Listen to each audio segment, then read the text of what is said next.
Hello and welcome back to my channel. Today's going to be a bit of a lengthy video because I want to go over how we know that aliens didn't actually help us build the pyramids. Now, if you're just interested in why I'm talking about this and what my actual point is, I'm going to put an annotation somewhere to let you know what time to skip to closer to the end because it's going to be a pretty lengthy video. So it always pains me when people try and discredit humanity and some of our greatest accomplishments and dismiss them as conspiracies. Whether it be that aliens helped build the pyramids or like the moon landing was filmed on a soundstage. These are incredible feats of engineering and ingenuity on our part and are great showcases of what we can do as a species when we set our mind to it and when we work together to accomplish a goal. The pyramids being a great example of this, and many conspiracies try and make it that it was just far too complex of an undertaking for people to do based on technology of the time. But the evidence that we have shows that it is completely possible for us to do this. And a lot of people like to say that we weren't there and there's no written records of a lot of it, so everything we have is just theory. And yeah, it is theoretical in the nihilistic sense of we really can't know anything. But through scientific analysis and critical thinking, we can come up with a really good idea of how a lot of it was done. So the first thing we really need to understand is the life and times of humans living 5,000 years ago in ancient Egypt. You'll need to forget a lot of the concepts that we have now. You can't look at it through modern sensibilities because so many of the concepts just were not possible for people to understand back then or even theorize back then. Like, this was a time before we even had a calendar. You know, it's like we can theorize and imagine intergalactic civilization because we have the understanding of the fundamental principles needed for that. We can extrapolate from airplanes that travel faster than light through space from solar system to solar system. But 5,000 years ago, we weren't even aware of other planets. So trying to get someone from back then to imagine an intergalactic civilization is just impossible. So that goes for a lot of stuff, like the idea of a 40-hour work week, or getting paid for your work, workers' unions. These are not concepts that the people of the time had any idea of. So the idea of it being built by like slave labor is just inaccurate of the time. Yes, they weren't paid, but no one was really paid for their work back then. It was off of a barter type system and just communal access to food. You got given your allotment of grain or bread and so on, based on what your profession was. And it was all controlled and regulated by the pharaoh.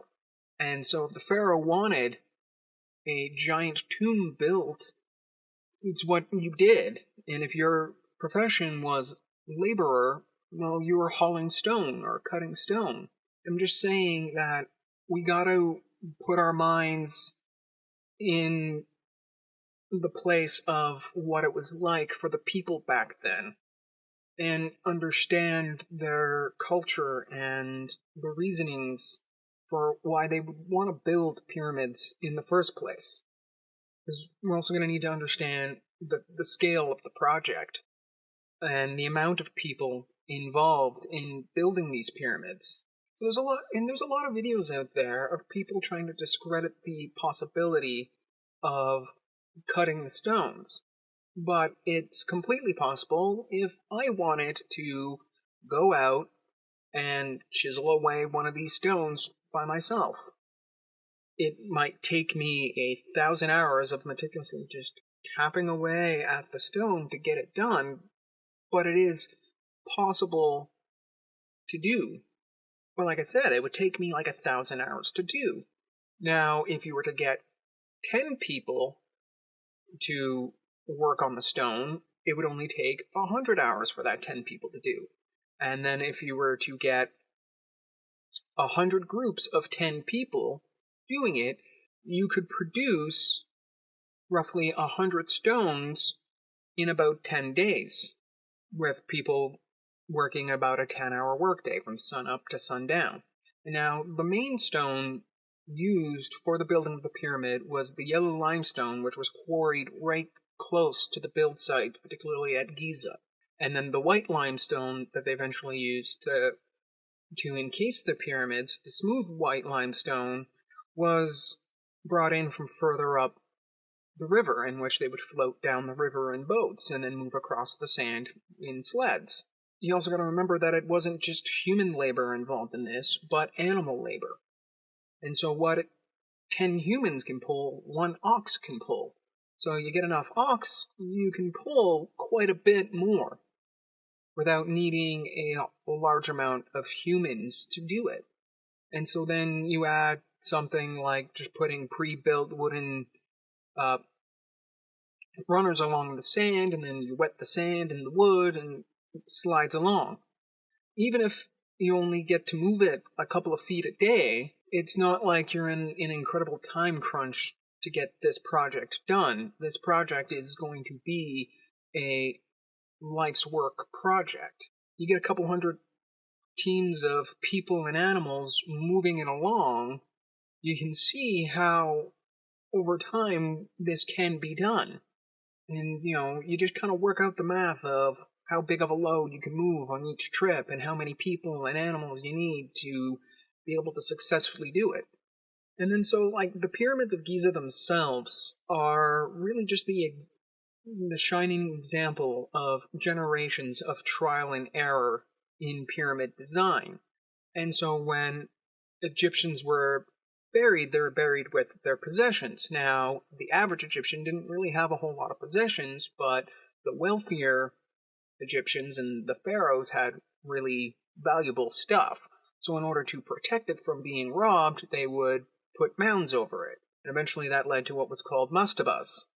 And then in a grand human tradition of trying to outdo your predecessor, the next pharaoh would start stacking mastabas. And this eventually led to the step pyramid.